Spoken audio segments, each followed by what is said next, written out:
नमस्कार बच्चों। आज हम पढ़ेंगे कक्षा 8वीं की पाठ्य पुस्तक बसंत भाग नंबर 3 का पाठ नंबर 2 लाख की चूड़ियाँ। सारे गांव में बदलू मुझे सबसे अच्छा आदमी लगता था, क्योंकि वह मुझे सुंदर सुंदर लाख की गोलियां बना कर देता था। मुझे अपने मामा के गांव जाने का सबसे बड़ा चाव यही था कि जब मैं वहां से लौटता तो मेरे पास ढेर सारी गोलियां होती, रंग बिरंगी गोलियां जो कभी भी बच्चे का मन मोह ले, जो किसी भी बच्चे का मन मोह ले। वैसे तो मेरे मामा का गांव का होने के कारण मुझे बदलू को बदलू मामा कहना चाहिए था, परंतु मैं उसे बदलू मामा ना कह कर बदलू काका कहा करता था, जैसे कि गांव के सभी बच्चे उसे कहा करते थे। बदलू का मकान कुछ ऊंचे ऊंचे पर बना था। मकान के सामने बड़ा सा सहन था, जिसे एक पुराना नीम का वृक्ष लगा था जिसमें एक पुराना नीम का वृक्ष लगा था। उसी के नीचे बैठकर बदलू अपना काम किया करता था। बगल में भट्टी देखती रहती जिसमें वह लाख पिघलाया करता। सामने एक लकड़ी की चौगाठ पड़ी रहती जिस पर लाख के मुलायम होने पर वह उसे सलाख के समान पतला करके चूड़ी का आकार देता। पास में 4-6 विभिन्न आकार की बेलनानुमा मुंगेरियां रखी रहती, जो आगे से कुछ पतली और पीछे से मोटी होती। लाख की चूड़ी का आकार देखकर वह उन्हें मुंगेरियों पर चढ़ाकर गोल और चिकना बनाता और तब एक एक कर पूरे हाथ की चूड़ियां बना चुकने के पश्चात वह उन पर रंग करता। बदलू यह कार्य सदा ही एक मंचिए पर बैठकर किया करता था, जो बहुत ही पुरानी थी। मंचिया अर्थात की मांचा, यानी कि बिस्तर, जो गांव में यूज़ करते हैं, जो बहुत ही पुरानी थी। बगल में एक कुक्का रखा हुआ था जिसे वह बीच बीच में पीता रहता था। गांव में मेरा दोपहर का समय अधिकतर बदलू के पास बीतता। वह मुझे लल्ला कहा करता और मेरे पहुँचते ही मेरे लिए एक मंचिया मंगा देता।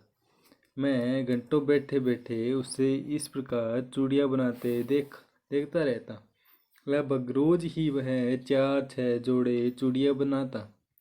पूरा जोड़ा बना लेने पर वह उसे बेलन पर चढ़ाकर कुछ क्षण चुपचाप देखता रहता, मानो वह बेलन न होकर किसी नववधू की कलाई हो। नववधू अर्थात नहीं, शादीशुदा औरत की कलाई हो। बदलू मनिहार था, यानी कि चूड़ियाँ बेचने वाला। चूड़ियाँ बनाना उसका पैतृक पेशा था। बदलू मनिहार यानी कि चूड़ियाँ बेचने और बनाने वाला। चूड़ियाँ बनाना उसका पैतृक पेशा था और वास्तव में वह बहुत ही सुंदर चूड़ियाँ बनाता था। उसकी बनाई हुई चूड़ियों की खपत भी बहुत थी। उस गांव में तो सभी स्त्रियां उसकी बनाई हुई चूड़ियाँ पहनती ही थी। आसपास के गांव के लोग भी उससे चूड़ियाँ ले जाते थे, परंतु वह कभी भी चूड़ियों को पैसों से बेचता न था। उसका अभी तक वस्तु विनिमय का तरीका था। वस्तु विनिमय अर्थात एक वस्तु के बदले दूसरी वस्तु देना, या फिर चूड़ियों को देकर किसी अन्य वस्तु जैसे चावल या फिर कनक कोई अन्य वस्तु लेना वस्तु विनिमय का तरीका था, और लोग अनाज के बदले उसे चूड़ियाँ ले जाते थे। बदलू स्वभाव से बहुत सीधा था। मैंने कभी भी उसे किसी से झगड़ते नहीं देखा। हाँ, शादी विवाह के अवसरों पर वह अवश्य जिद पकड़ जाता। जीवन भर चाहे कोई उससे मुफ्त चूड़ियाँ ले जाए, परंतु विवाह के अवसर पर वह बहुत सारी कसर निकाल लेता था। आखिर सुहाग के जोड़ों का मतलब ही और होता है। मुझे याद है, मेरे मामा के यहाँ किसी लड़की के विवाह पर जरा सी किसी बात पर बिगड़ गया था और फिर उसको मनाने में लोहे लग गए अर्थात बहुत टाइम लग गया। बहुत मुश्किल से बना। विवाह में इसी जोड़े का मूल्य इतना बढ़ जाता है कि उसके लिए उसकी घरवाली को सारे वस्त्र मिलते, ढेर सारा अनाज मिलता, उसको अपने लिए पगड़ी मिलती और रुपए जो मिलते सो अलग। यदि संसार में बदलू को किसी बात से चिढ़ती तो वह थी कांच की चूड़ियों से। यदि किसी भी स्त्री के हाथ में उसे कांच की चूड़ियाँ दिख जाती तो वह अंदर ही अंदर कूद जाता और कभी कभी तो 2-4 बातें सुना देता। मुझसे तो वह घंटों बातें किया करता। कभी मेरी पढ़ाई के बारे में पूछता, कभी मेरे घर के बारे में, और कभी यूं ही शहर के जीवन के बारे में। मैं उससे कहता कि शहर में सब कांच की चूड़ियां पहनते हैं, तो वह उत्तर देता, शहर की बात और है लल्ला, वहाँ तो सब कुछ होता है। वहाँ की औरतें मर्द का हाथ पकड़कर सड़कों पर घूमती भी है, और फिर उनकी कलाइयाँ नाजुक होती है। नए लाख की चूड़ियाँ पहने तो मोच न आ जाए। कभी कभी बदलू मेरी अच्छी खासी खातिर भी करता। जिन दिनों उसकी गाय का दूध होता, वह सदा मेरे लिए मलाई बचा कर रखता। और आम की फसल में तो मैं रोज ही उसके यहाँ से 2-4 आम खा आता। परंतु इन सब बातों के अतिरिक्त जिस कारण वह मुझे अच्छा लगता था, वह यह था कि लगभग रोज ही वह मेरे लिए 1-2 गोलियां बना देता। मैं बंधु बहुआ हर गर्मी की छुट्टी में अपने मामा के यहाँ चला जाता, और एक आध महीने यानी कि 1 महीने या आधे महीने वहाँ रुककर स्कूल खुलने के समय तक वापस आ जाता। परंतु 2-3 बार ही मैं अपने मामा के यहाँ गया हूँगा। तभी मेरे पिता की एक दूर के शहर में बदली हो गई, और एक लंबी अवधि तक मैं अपने मामा के गांव न जा सका। तब लगभग 8-10 वर्षों के बाद जब मैं वहाँ गया, तो इतना बड़ा हो चुका कि लाख की गोलियों में मेरी रुचि नहीं रही थी। अतः गांव में होते हुए भी कई दिनों तक मुझे बदलू का ध्यान न आया। इस बीच मैंने देखा कि गांव में लगभग सभी स्त्रियां लाख कांच की चूड़ियां पहने हैं। विरले यानी कि कुछ ही हाथों में मैंने लाख की चूड़ियां देखी।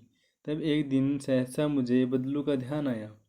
अचानक सहसा बात यह हुई कि बरसात में मेरे मामा की छोटी लड़की आंगन में फिसलकर गिर गई, और उसके हाथ की कांच की चूड़ी टूटकर उसकी कलाई में घुस गई, और उससे खून बहने लगा। मेरे मामा उस समय घर पर न थे। मुझे ही उसकी मरहम पट्टी करनी थी पड़ी। तभी सहसा मुझे बदलू का ध्यान आया। मैंने सोचा कि उससे मिल आऊं। अतः शाम को मैं घूमते घूमते उसके घर चला गया। बदलू वहीं चबूतरे पर नीम के नीचे खाट पर लेटा था। नमस्ते बदलू काका, मैंने कहा। नमस्ते भैया, उससे मेरी नमस्ते का उत्तर दिया और उठकर खाट पर बैठ गया। परंतु उसने मुझे पहचाना नहीं, और देर तक मेरी ओर निहारता रहा। मैं हूँ जनार्दन काका, आपके पास से गोलियां बनवा कर ले जाता था, मैंने अपना परिचय दिया। बदलू फिर भी चुप रहा, मानो वह अपनी स्मृति पटल कर रहा था। स्मृति मतलब कि याददाश्त, पटल मतलब याद कर रहा था उसको।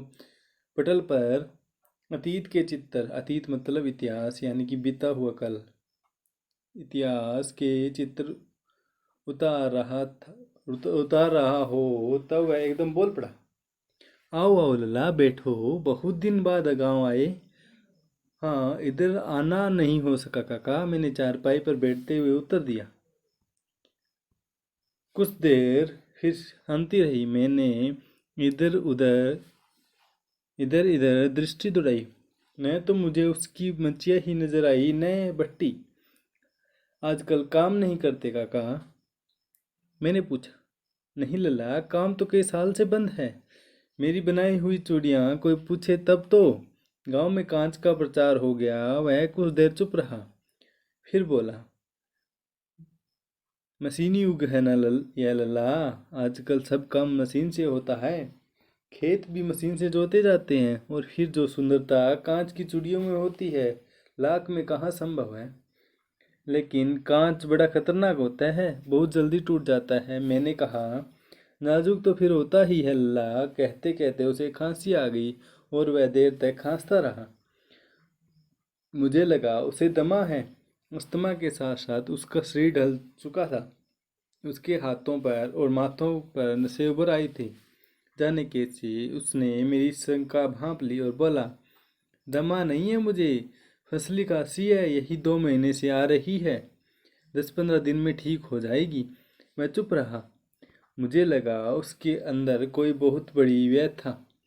व्यथा मतलब बात छिपी है। मैं देर तक सोचता रहा कि इस मशीनी युग में कितने हाथ कट दिए हैं।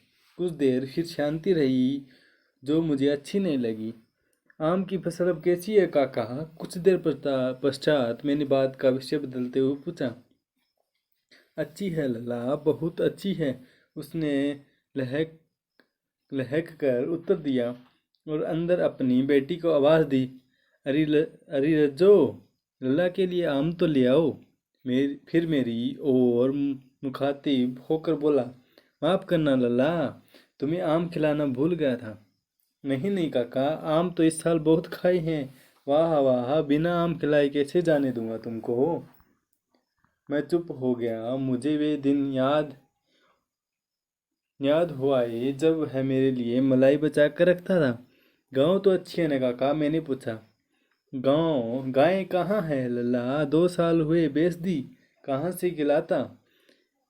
इतने में रज्जो, उसकी बेटी, अंदर से एक डलिया में ढेर से आम ले आई। यह तो बहुत है काका, इतने कहाँ खा पाऊंगा, मैंने कहा। वाह वाह, वह हंस पड़ा। शहरी ठहरे ना, तुम मेरी उम्र का था तो मैं तुम्हारी उम्र का था तो इसके चौगुने आम एक वक्त में खा जाता था। आप लोगों की बात और है, मैंने उत्तर दिया। अच्छा बेटी, लल्ला लल्ला को 4-5 आम छांट कर दो, सिंदूरी वाले देना। देखो लल्ला कैसे हैं, इसी साल यह पेड़ तैयार हुआ है।